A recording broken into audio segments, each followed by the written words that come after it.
All right. ETV Uganda, Ward XP representing. Thank you so much for watching. Nchali ne muganda wange yekolera. Abudu, we are trying to go through. Ebibaddewo mu week, mawulire manji agabaddewo. Omukulu. Yeah man. Chechiriwo. Ndi bulungi. Chechiriwo muganda wange. Just mood ya Christmas. Twetegekera mazaalibwa ga Mukama waffe Yesu Kristo abakristaayo. Era nkuyise. Nasobola ndya nga ndya nnyo. Ate akati olya kilo nga mmekeze nnyama. Zokundiso nyambaza. Okuli onyambaza. Yeah man. Semyekozo. Eddie Kenzo. Love nigga. Wiki eno yeyiyemu enzulisi. V8. Navayo na postinga ebifaananyi byayo. Motoka mpya kaveera. Ekyasinze okukyankalanya abantu kwe kuba nti V8 eno efaananamu neya Catherine Kusaasira ne Bebe Cool. Abantu ne bagamba Bebe Cool gugundi Eddie Kenzo naye yagize bwati. Abantu ne bavayo ne bogera ebigambo bingi. Ne bagamba Kenzo yatuliddemu olukwe kakati sente bamugulidde naye emmotoka nga gye bawadde bano. Ebintu bingi ne byogerwa. Ngale tunagenda wala. Mwe bana Uganda kansoke mbabuuze. Bebe Cool oba Cathy. Emmotoka ezo ebaali oba bazifuna babawerako copyright nti be balina okuba nazo bokka. Nawo sikimanyi kuba abantu bangi abavuga V8. Naye lwakuba nti efaanana. Omanyi zirize balina ziba ku zero mileage. Okay. Kibi omukulembeze w'eggwanga okusiima omuyimbi n'emmotoka. Actually Kenzo ku byakoledde Uganda bwe baba bagimuwadde na ntono nnyo. Bakyabanja gavumenti yaffe. Because nabagamba nze nali ku airport. Omuwale yali ku check-in ya Emirates bwe yakebera mu passport yange. Eddie Kenzo Uganda. Sorry, Uganda Eddie Kenzo. Nga Kenzo gwamanyi. Yes.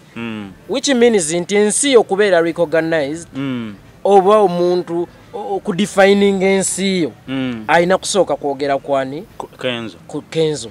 So bwe kibanga yafunye emmotoka kitono nnyo. Ate ekirala bana Uganda kanti bagambe kino okuva n'olwaleero. Mulekera wande nali mu sauna emu omuvubuka omu actually na munnamawulire. Sijja mwatuukiriza mannya. Kyavaga kati mu Uganda tosobola gaggala okujjako ng'oteebye eddiiru. Obanga gavumenti ekuwadde. Nolaba abavubuka nga beemalamu ki? Amaanyi. Kwegane bw'aba afuna kasalaleke ka miliyoni 2. Awulira nga tasobola gaggawa. Alaba nga alina okugendako mu State House. Kuba yamanyi sente za kuzinduukiriza buki? Buzinduukiza ne baleeta n'eŋŋombo bugagga si kusonda. Muganda wange awo ensi yavaawo eddera ensi ejja baleka nnyo baana ba kintu. Nga mukyalowooleza mweyo endowooza y'abataasoma. Obugagga si kusonda. Nga baganda baffe abanyankole mubalaba. Batandika batulundira nte. Nenga balunda nte mu Buganda. Yes, nga mukukulundira ente. Tomusasula na musaala mugabanira mu nnyana. Nti ente bwe zizaala oba faamu erimu ente 10. Bwe zizaala ojja funako omwana. Gumu. Ne weesanga kati ate leero be batulundisa enki. Ente kuba gwe wawange ente. Oluwezaawo ng'atunda ng'ajja agulako ku kibanja kyo. Olwaleero abazzukulu baaba batulundiranga ente be batulundisa ente. Tebayita mu kuzinduukiriza ssente.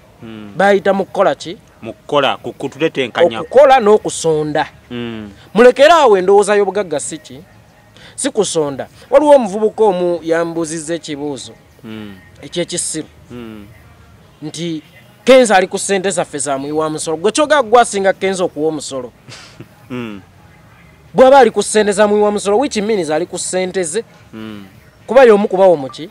Olaba ne URA eronda asinze okuwa omusolo. Ne bamuddizaayo ekira. Bamuddizaayo kantu.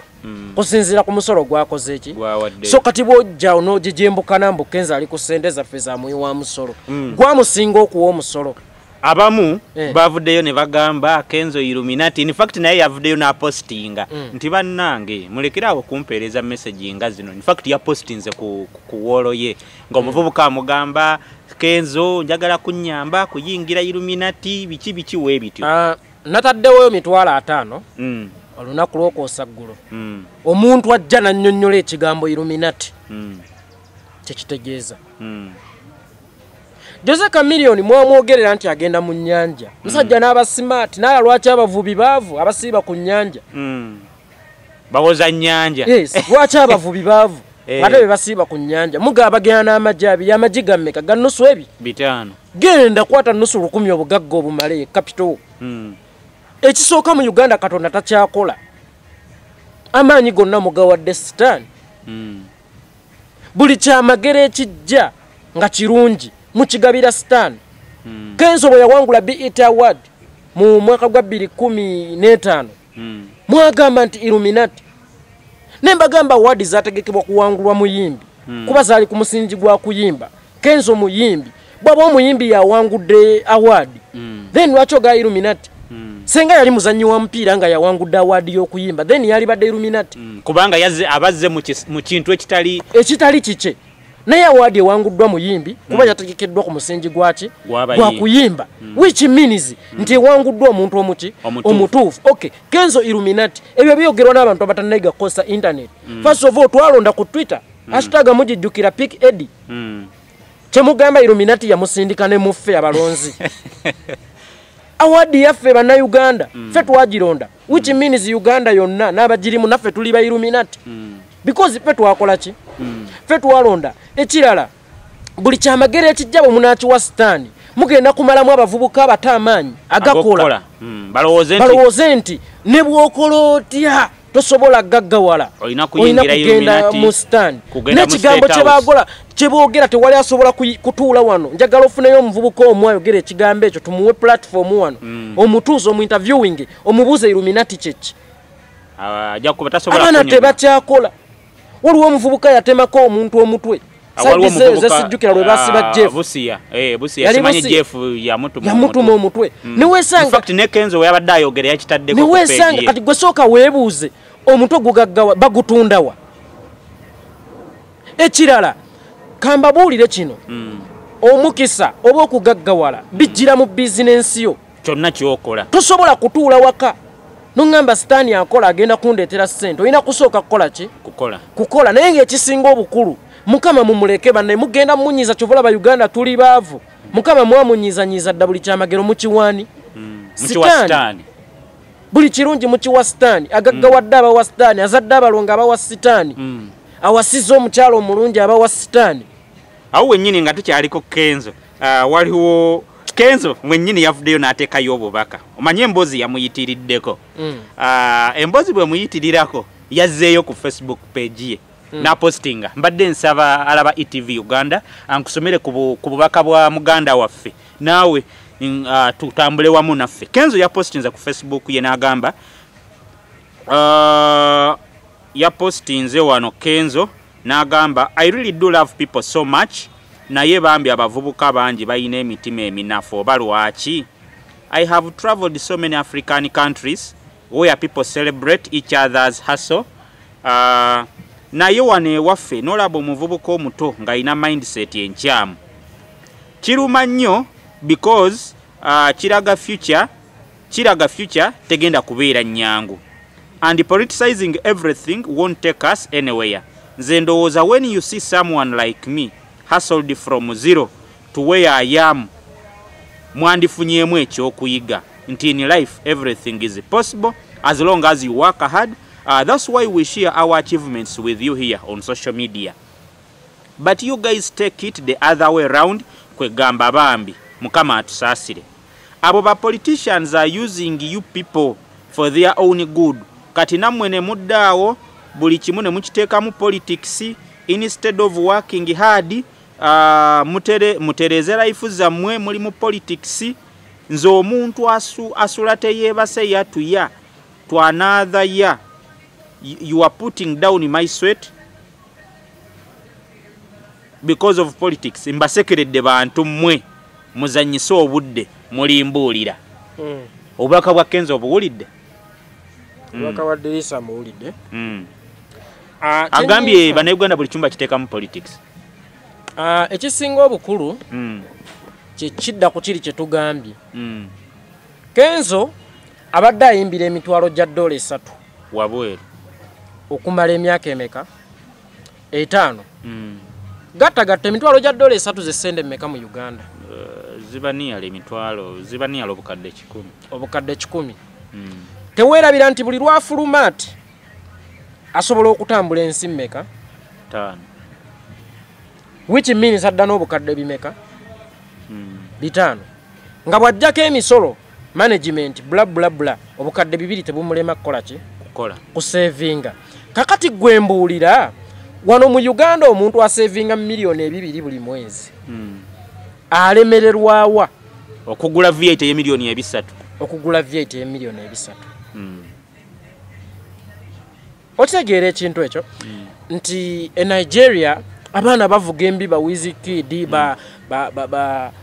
bano ba pato ranking abamu balina ne private jet ya Nigeria P-Squares yalina private jet nemwe still owa Museveni ono atufuze bubi because muna Uganda akirabanga still mulamba ku level ya Kenzo era alina kuweebwa tali wathe kuvuga motoka ya bukadde bimeka bisatu nenga ayimbire gya $3 emeka 3 wano mu Uganda kino nkyogera nina fact Kenzo ayimbira milioni 10 nezi 15 yasinga okuseera atazirina tokola ki tosumbuka kuba ayimbira ku live band ebiseera bino Bobby Wine atakubangako atayimbirangako na mutwalo gwa $1 e Bulaaya mabega keeri okuva 22 paka 28 mu 28 Bobby Wine yali aguze Escalade ngeri worth milioni mmeka 2 nga mu budde obwo yali tayimbirangako yadde omutwalo gwa $1 nenga akolera wano nga ne wano omuwaka kadde najja nakola ki nakuyimbira abaye gavumenti yawe yali emuwadde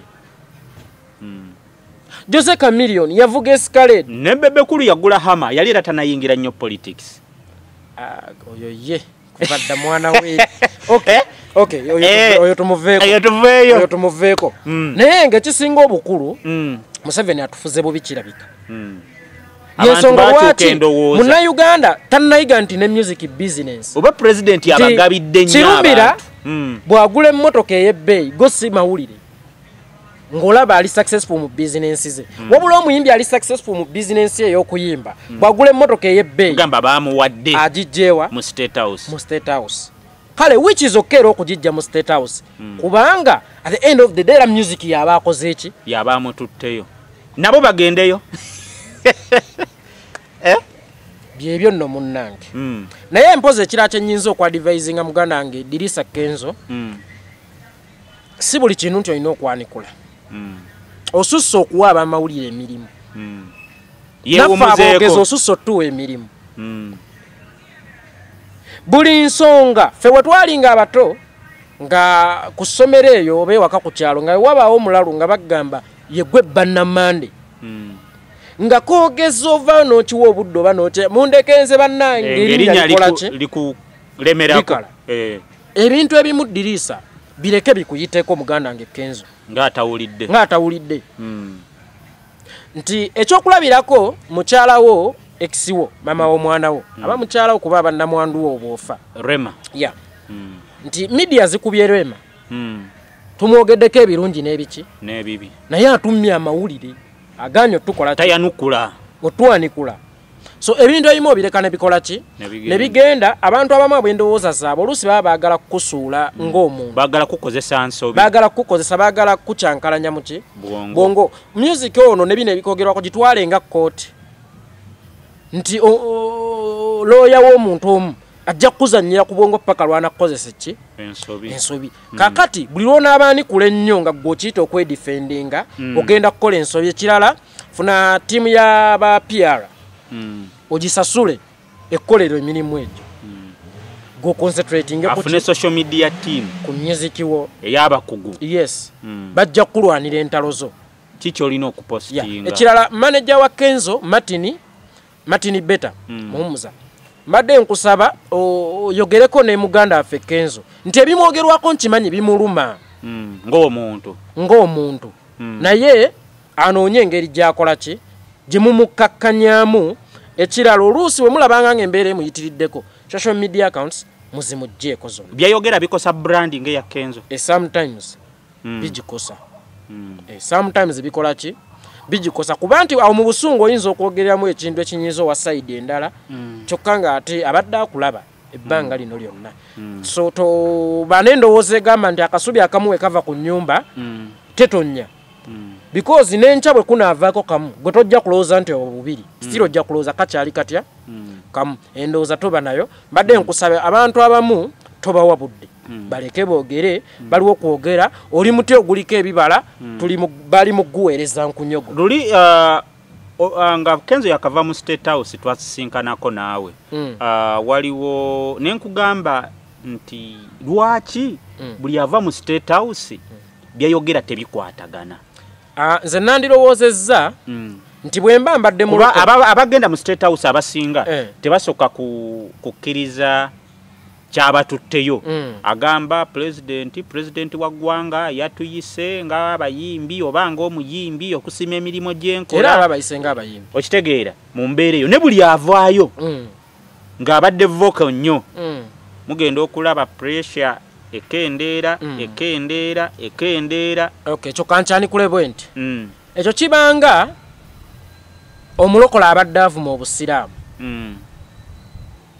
bwagenda mu muzikiti n'alaba engeri gye basaalamu ne bamusaalamu ne bamugamba Allah akola bw'ati oba kino nabwekiti ne bwekiti bw'avaayo ng'akyuse ayinza okuba tannakyuka naye ng'apimapimamu bw'avaayo n'agattagatta bye bamugambye n'asala ku sipiidi kwabadde akubya taba mukyamu kitegeeza sheeka akoze omulimu gwe ogwamutumwa omulimu gwa Museveni oba bamuliranye kwagazisa abantu kuyingira ki NRM so Kenzo bwagendayo ne bamubuulira enjiri ya NRM oyinza okwesanga oba gye yali mukyamu otegeera kubanga abatatuukangako kuwulira ndowooza z'abaki z'abali bw'amala oziwuliriza oba osanga ziba zimukutteko abamu bagambye abavubuka abamu because I was going through various social media comments ng'abantu bagamba nti Kenzo yali badde eddoboozi erigamba abavubuka okwetaba mu byobufuzi no matter what side you support naye Kenzo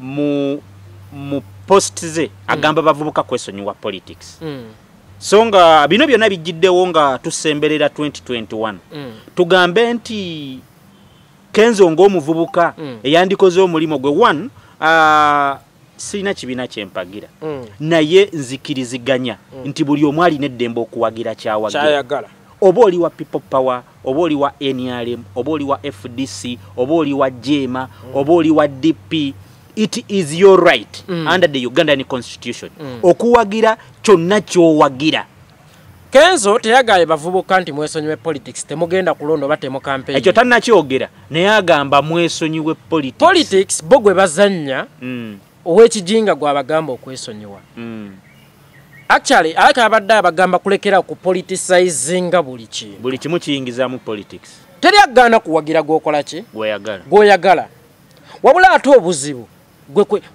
kwe kumunkaka atukankiyite bwe ntyo ekya bannaffe bano abaagala otutwala obuyinza badictator saabakulembeze mu bo wabula abawagizi baabwe badictator balina wrong mindset or babulamu okusomesa nti bwe munaakaka abantu okuwagira endowooza yammwe okukkiriza nga n'okubavuma mubavuma simanyi bwe mulituuka mu buyinza munaakola mutya olwaleero emmundu yammwe bigambo enkya nga mutuuse mu buyinza emmundu yammwe mundu yennyini which means atakkiriziganya nammwe muyinza okumukola ki kuba enkya mmwe bannamagye mwe baminisita mugenda kuba n'obuyinza so Kenzo bwaga nti abavubuka mwesonyiwe politics abatabagaye nti temulonda kankiyite Bobi Wine oba temulonda Museveni nemulekeraawo okuzanya politics w'ekito nti nze sina right esinkana mukulembeze w'eggwanga agirina kuba munnayuganda even Bobi Wine agirina mukyemugaa Bobi Wine tasisinkana nko ku president emyaka gy'amaze nga sita ebifaananyi weebiri waliwo embeera weetuuka ng'oyina kuba gwe bw'oba olwezinga bendera ya Uganda ewa newa n'ogireza mu America wa Canada tocho wa United Arab Emirates ne mu nsi endala naddala mu Africa wano nga bwakikoze kyabuvunaanyizibwa Uganda okurecognizinga ate nga ina kuyita mu mukulembeze ye fountain of honor. Ekirala omukulembeze singa ayita Kenzo n'agaana okugenda nga wakuba volongoto kitegeeze ekigendererwa kyo kyali kyakuseketerera gavumenti si kyakukyusa system ki nkyamu nti bw'oba obadde by'oyimbako mu luyimba oyagala bibatuukeko ne bituuka then wakitegedde byabatuuse kati bakuyise muteme ki empendo wabulire ddala kuba oluyimba luba lwa ddakiika 3 ne bwe tukuwa essaawa 2 oyogereko n'omukulembeze kirezo olina bingi ebyokukola ki bw'otagenda kitegeeza oba ofuuse asekeeterera ki eggwanga so ate n'ekirala Kenzo yabagamba yayogera nti banne ngenda kusisinkana mukulembeze mugambe ki mwe mwaddamu kumuvuma so mwali muwadde ndowooza nti mugambe nti ene waffe kannabulemu enkuba erwawo okutonnya naye tukoze tutya okusigala nga tuyina amazzi agafukirira ebirime byaffe ekyo kyeyali ayagala ne mmwe temwakikola ki bamuvuma buvumi mwamuvuma kati atuuseeyo nti ngambira Bosco agira akatwe byaba atuusaayo. There is a mindset every youth now buli muvubuka kati I think mindset yawe bali nnyo mu politics naye waliwo emboozi endala gye tujja okgendako awo saagadde nnyo tugiyingiremu nnyo kati naye lwaki tulina problem in fact problem ene libavubuka ba mirundi ebiri abawagira NRM n'aba people power ebibiina ebirala tebinnajja nnyo DPFDC nenga byavaawo si tebinnajja nnyo byakonziba kakati abawagira people power balowooza buli muntu alina kuwagira people power na Bobi Wine abawagira President Museveni abavubuka balowooza buli muntu alina kuwagira Museveni na NRM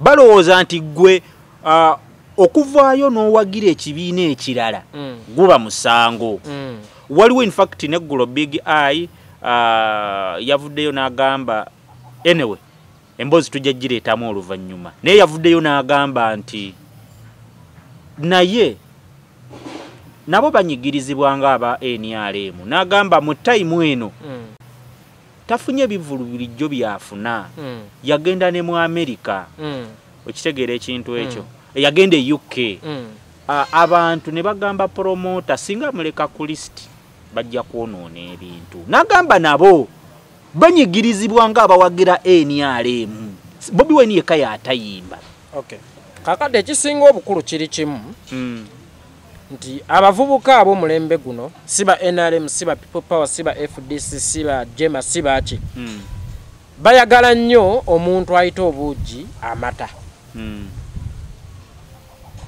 bo tebaagala kintu okirabiremu ki muntegeerayo baganda bange bagala bakutegeerere abavubuka abato abali eyo n'abantu abakulu abatalina magezi mukama alina ensonga lwaki yampa omutwe ogwange naawe yakuwa ogugu n'oli yamuwa ogugu bwe bwonguza kyonguza nennemu okukipiikinga manya sikikoze si choice yange ndeka mbeere nekyenkola ki nekyenjagala ate sometimes bwe ono politics wammwe gwe muzannya ye wakifuba nti bwe njogera ekinyiiza nga nkyogedde kuwo sometimes mba nina nkwagazisa wange sisobola kukwagazisa wange ng'owuwo ndi mu musiiga kazigo nina okukulaga ebibi bye bwe mbawa people power nina okukulaga Museveni ebikyamu byakoze eggwanga nsobola okukwagazisa ki enkyukakyuka bwe mbawa Museveni nina okukulaga Bobi Wine biki byatasobola so mulekere awo abantu balaga ebikopo ne mwagala babiyite ebisero byonna babyogerere omuntu bamuleka akoleka mu ndowooza zaabwe at the end of the day tuli bannayuganda okulonda kugenda kuggwa tusigale wano ngaffe tuli abagenze mu state house bagende mu state house ffe tusigale ku kyalo yes twetunuulire ekirala abagenda mu state house bemuga nti oba balya ssente zaabwe bannayuganda bukyambaawo sirabanga nsimbi kuwandiikiddwa nti banka ya Museveni sente zetukozesa zonna bank governor awandiikako ki nabo abaagala ogenda mu State House bakole nnyo Uganda bakole nnyo babayite nammwe abaagala okgenda mu State House either mukole nnyo mutwale omukulembeze wammwe mu State House mujja tuuka muki oba mukole ebyo ebibayisa ebibayisa wa mu State House ekirala abayimbi baffe tetubawagira kusigala wansi nze bw'ompagira ng'onsanze nyambadde Lugabire manyi oyagala nyambale engatto manyi oyagala nvuge ku mmotoka ennungi bw'ompagira ng'abantu bembadde nkiringa nabo babusigala banywi wawalagi manya nti onjagaliza meeting ku ba businessman kakati omuyimbi gwempagidde bw'aba asinkanye omukulembeze w'eggwanga kyeza kyakwesiima kyange nti kando gye nakoleza ekola ki eyaka nandiroza nti kiba kyakwesiima kyo nga munnayuganda okusanyuka nti omusubbawa gwe nakoleza guyase wadde kibuyaga abadde akunta naye gusobodde okwaka gumulisiza bulungi ensi era President Museveni nze ndowooza nti omukulembeze bw'aba akuyise nandiroza nti kyekimu ku biraga nti otuusa okubya entikkoyo okay awo wennyini ku kakati mu mbeera awo wennyini Haji Makolo Kavuma omumanyi Makolo mumanyi muganda wange twasinkanako ku Chicken Tonight ne tulyamu ekyeggulo emakinde ya mumanyi kakati Haji Makolo Kavuma yavuddeyo n'ayogera ku bya Kenzo era mbadde nsaba abalaba ETV Uganda n'abatulaba mbasomere ku bbaluwa ya Makolo Kavuma eno ya bwoba ogisoma ojja genda mu kitundu nga nkyanalyzinga bwoba oyagala nkyanalyzinge muddemu kitundu ku kitundu kati Makolo Kavuma agamba tuli ku bbaluwa ya Haji Makolo Kavuma agamba nkimanyi bulungi nti Eddie Kenzo olina abawagizi bangi abakukkiririzaamu naye nkwegayiridde va ku bantu abali mu lutalo lw'okwenunula ala bw'aba yakusitula n'akuwa ku ssente Allah bw'aba yakusitula n'akuwa ku ssente leka kulowooza nti gwe mugezi ennyo kuba obugagga si magezi ala ya bugaba anyway genda maaso yongerako naye okuva lwava mu State House osusse okulokompoka n'ebigambo kikwatirawo nali ndowooza mukazi ya kutabula naye waliba omutume okay Haji Makolo kituufu okuba omugagga si magezi ga muntu oba nti akola nnyo actually mwenna abagagga abali eyo kyolina si nti bali tebasobola kikola naye Allah yagaba omuki omukisa naye at the end of the day omukisa tegukusanga mu bikunta nga weebase osooka gukola ki gunoonya obugagga banoonya bunoonya naye bwo obwavu bwenoonyeza we bubeera akabagezi bokka be bajja okukategeera obugagga banoonya bunoonye naye bwo obwavu bwenoonyeza we bubeera sokotangazeemu awo katono nti obwavu bunoonya omuntu oyo luleba ngalo bunani ne bumufunganira ddala bo bumanyi amaka ag'okukola ki ag'okugendamu naye bo obugagga babuzuukukira buzuukukizi bo tebunoonya bukola ki we bubeera gwe gwalina obukola ki obunoonya ndowooza ntangazza bulungi so tokolima Haji tokolima nakutuuka kuyita muntu kulokompoka kuba naye si gwe asinga otegeera ennyo singa gwe asinga otegeera ennyo singa oba osanga oli waggulu ku ye oba senga naye senga State House yakuyita dda senga walina influence si gwe asinga okukola ki otegeera ennyo weewaawo kyabuvunaanyizibwa engeri gye tuli mu nsi kaŋŋambe erina democracy mu state omuntu gy'asobola okwe-expressinga kyayagala okwogera oba osanga wawadde endowoozayo naye waliwo enjawulo wakati w'okuwa endowoozayo n'okuvvoola tovvoola muntu oli taata tosobola kugamba nti akola ki alokompoka tekiri kyeggambye nti obusungu mukozesa bungi nga mukyayina mundu ya mimwa bwe munaafuna emmundu yennyini kati tweyongereyo mpola wano ono Haji Makolo Kavuma yeyongerayo n'agamba gwani agamba abavubuka nti muve mu byobufuzi nga Ssaabasajja Kabaka akubiriza abavubuka kwenyigira mu byabufuzi beekulembere genda mpola si gwe asoose okufuna ssente okuva mu State House bangi naye banoonyeeko bakubuulire gye zibatuusizza. Kwatamu era sitiira Ssaabasajja akubiriza abavubuka okwetaba mu byobufuzi. Gwani agamba abavubuka okuva mu byobufuzi? Munaye tewali aganye bavubuka kubeera mu byabufuzi. Naye ebyobufuzi omusajja byabagobamu byebyokusika omuki byebyokuvuma abaki abantu because gwe bw'oba omulabye ng'aguze emmotoka n'otandika omusiru gwe mulidde ssente za ggwanga lwaki yetagambe nti mba naye muve mu byobufuzi actually lwakuba teyalambuludde naye abadde agoba abantu nga ba Haji Makolo Kavuma okuva mu byobufuzi ebyekyana ekito okugamba nti omuntu oba tokkiriziganya naye olina kuyombagana naye kumuvuma kuvoola ekirala sigwa asoose okugenda mu State House naye genda obeera nga naye sigwa akoze eki naye yeekubisa ekifaananyi ne president omanyi yali Abdulmulas si Muganda yagamba nti ebibimba bikka neggwe ebibyo bibimbako ddi ezo endowooza z'abantu bangalo bunani baluleba abali wansi omuntu bw'aba waggulu oba n'agwa ebibimba bikka nawe ebyo bibimbeko tubirabeko ku topu tubirabeko kale tugambe nawe ofuuka ebibimba bikola ki bikka ne Haji ebibimba newe bikka Haji naye yabimbako n'azikiza yabimbawa waliwo gye baamutwale ewa ojja mumusanga akunyumize no gye mpulira gye bagera ne Rubacyoya waliwo gye baabatwala bakomawo nga n'amasimu tebakyakuba byabimba mu ngeri gye batafunamu omanyi teri kibinga kufuna linnya ng'oli mwavu byabimba mu ngeri byayogera ebyo byabimba mu ngeri gye batakola ki gye batafunamu genda ogambye genda onoonya abaalya ssente mu State House bali ludda bagambako nti baavu nze nsobola okuzirya nenva mu mawulire stiru nga ndi mugagga kuba the end of the day tetukolerera mawulire tukolerera kuba naki na ssente gobamanyi nnyo bali bubi bwe baba bali bubi baalemwa okuzannya pulaani yaabwe y'ebyenfuna si musango gwe yazibawa okubanga baakola ki bayavuwala tugenda mu maaso wano batondebwa kuba baavu ono ayongerako n'agamba ekirala yawula omukisa n'okukola ennyo kuba bangi bakola n'okukusinga naye si bagagga kwenkana sikiwa nti gwasinga omukubi w'amataffaali okukola ennyo oba gwasinga abavubuka abakeera okwetikka ensawo z'ebinyeebwa ne kasooli mu owino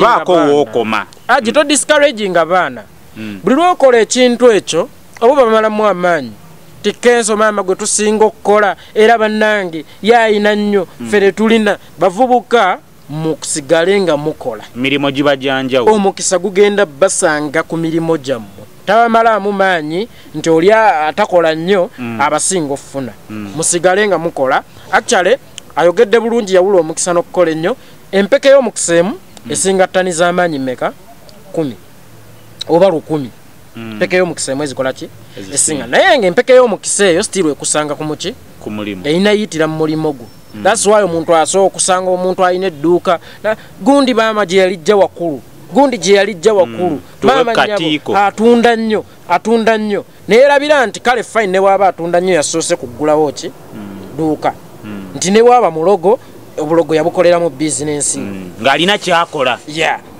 teyakera bukezi n'aloga nga talina kyakola so tomalamu bavubuka maanyi kuba lowooza nti abantu balina bye bakozesa okuba obulungi kubanga bo abakola ennyo tebafuna abakubi b'amabulooka musigale nga mugakuba buli lunaku abantu bazimba abasima omusenyu musigale nga mugusima buli lunaku abantu bazimba tamalamu bavubuka maki kati wano ayongerako n'agamba akyale buli munnayuganda anyumirwa okuzimba ye aleetaze okubaako n'ennyumba ye so si buli munnayuganda nti anyumirwa music kikyentegeeza nti omukubi w'amabulooka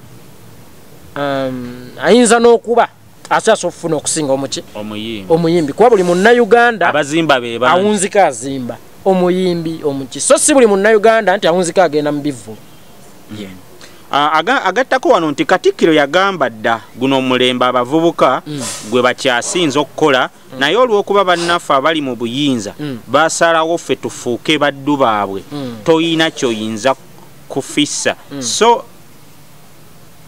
Kenzo genda campaign gye bakutuma tojja gisobola nze sikutya abavumi bawendule naye va ku byobufuzi kasita bakutereeza emmotoka gye waguze oba bagikuwadde buwi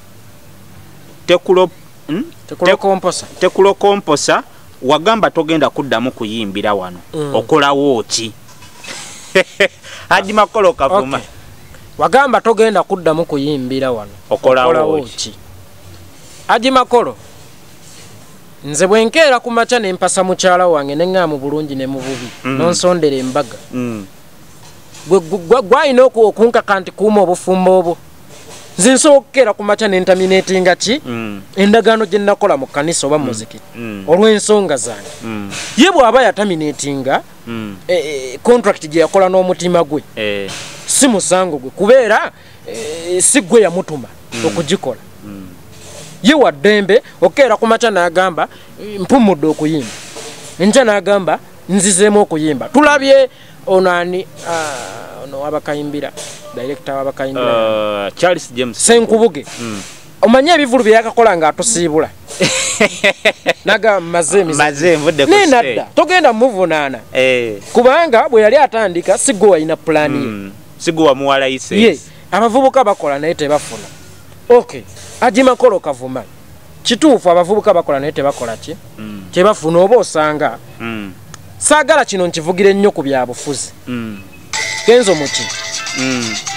Kenzo mukadde mukadde muvubuka tafunye Bobi Wine muki muvubuka tafunye Chameleone muki muvubuka tafunye labira ku baana abavuga boda bazimbye amayumba amabaati ga red bichi bakoze eki bafunye naye gamba ekintu kimu nti oba waliwo enkola gye tutakkiriziganya nayo waliwo ekibulamu okutereereza ddala embeera y'abaki y'abavuga naye tokigarantinga nti abavubuka tebafunye nga ne Makolo Kavuma gwe tutamanyi mulimu gwakola yeevuga ate nga naye muvubuka kakati awano mwagala mufune kyenkana kisaagala kupoliticizinga bannaye zino nsonga mu nsonyiwe siri mu byabuki mu byabufuzi naye ndi mu bbaluwa y'ono wano Haji Makolo Kavuma era ayongerako n'agamba fulume eggwanga tukoye ejjogolyo weewumuzeeko sitera kuyomba naye otufuukidde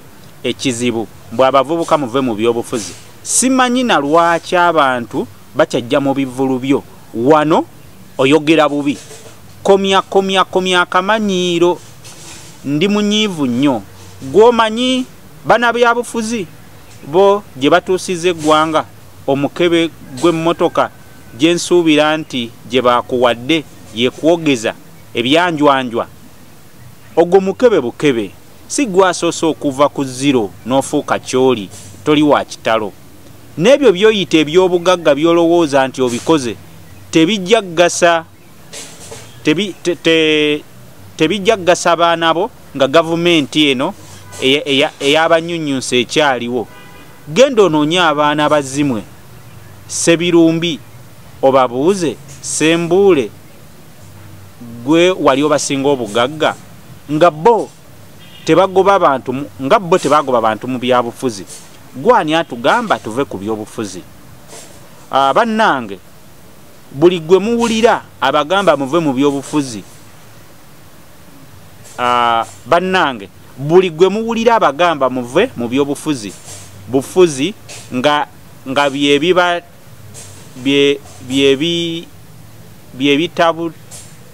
byebitabudde ensi yaffe kyabategeeza tuleke na kyemalira afuge era oluganda luli wano era abamugule mumwegendereze nnyo Kenzo ze wajja mu State House zakutabula omutwe Kenzo ze yajja mu State House mbuza mutabula tukoye kiddayo ku kiri kye nagambye nti bannaffe ba dictator nnyo actually Makolo Kavuma si wa people power wa FDC simanyi bulungi kibina kya temugamba kino nkivuga oba kukakanya people power oba biki Makolo wa FDC so bw'ogamba omuntu nti fulume eggwanga tukoye toyina njawulo n'Obote.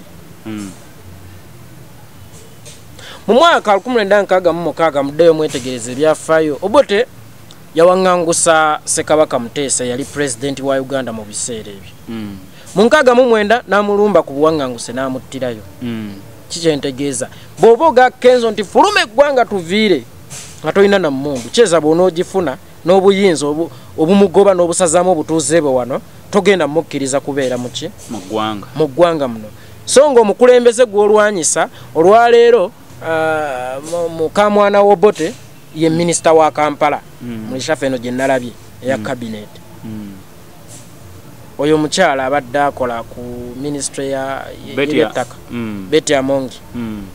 Kikyentegeeza nti bw'oba olwanyisa Nakyembalira gw'oyita Nakyembalira ate gwe njagala obe smart oleme kukola ki wabula gwe tonnatuuka na mu buyinza ogoba abataliina ndowooza yemu naawe mu ggwanga kyeza bw'onootuuka ogenda basenza lotesi nakindi okubakola ki okubatta. Ekirala Kenzo bw'aba alina byakola okukuuma Nakyembalira mu buyinza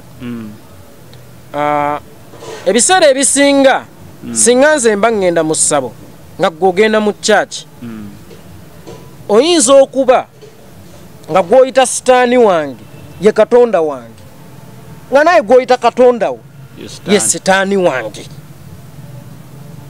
Oba ntegeerekese buli omu waali walabira enjuba n'omwezi buli omu waali walabira essanyu n'ennaku otegeera. So bw'abanga Kenzo alina byakola oba ebikuuma gwe gw'oyita Nakyembalira mu buyinza yayinza okuba ye best we. Kyesirowooza nti kyekituufu kuba Kenzo si munnabyabuki si munnabyabufuzi. Bw'aba awagira Museveni nga akola bimukuumira mu buyinza of course yajja kugamba nze ye president wange njagaza bw'agaza wuwo nafu. Abaana bazimu agambye ata abaana bazimu waliwo ono wane na Lukolongezo factory bali baziyita Sembule. Kakati abaana bazimu bw'oyogerako gwe bagambako nti Kenzo talina pulaani y'abaana be. Gomanyi kyoba Kenzo nagenza okulaba nga n'abaana be bali mu kusoma Quran. Kamaya nakalabyeko ku interview nga kasoma Quran. Kitegeeza alina pulaani y'abaana be. Tali mu bakolerera ali mu bateekateeka. Kenzo ali mu teekateeka baki baana be. So bw'aba simu yalemu okuteekateeka abaana be si musango gwa Kenzo era tokireeta nga kyakulabirako buli omu n'entuuko ze. Kati abaamulwana kyoga abali bubi. Senga nkumenyera abaana b'abagagga abali obulungi nga batata baabwe baafa kiva ku nteekateeka gye wateekateeka abaki abaana bo nekyo kikulu. Obubaka obusembayo ini general like baluwa ya Makolo Kavuma. Makolo agamba sente Kenzo ze yajja mu State House za mutabula omutwe naye agenda ali zimutabule kyoga Makolo ali bulungi nnyo. Makolo ali bulungi naye V8 ajetaaga Makolo toyagala kuvuga ku kaveera abiraba ku TV nawe genda olye which is okay nawe genda okole ki olye kuba the end of the day sentences zo Muna Uganda oba okimyeyo ku musolo ogwo oba okimyeyo kasente ko genda naawe okakole ki okalyotereze family yo which is okay. Tokolima muganda wange tokolima ojja kuloga. All right, that's where we are. What XP is my name, but in Muganda wange yekolera music analyst. Thank you guys for watching. Yonaje musinziro kutulaba mwe mukyasinze era is so much wonderful. Tubagala nnyo baganda bafeyo naje musinziro okutulaba katuumulemu katono nnyo tukomewo tubaweeye emboze mu bbiri then tubasiibule mbagala nnyo baganda bange.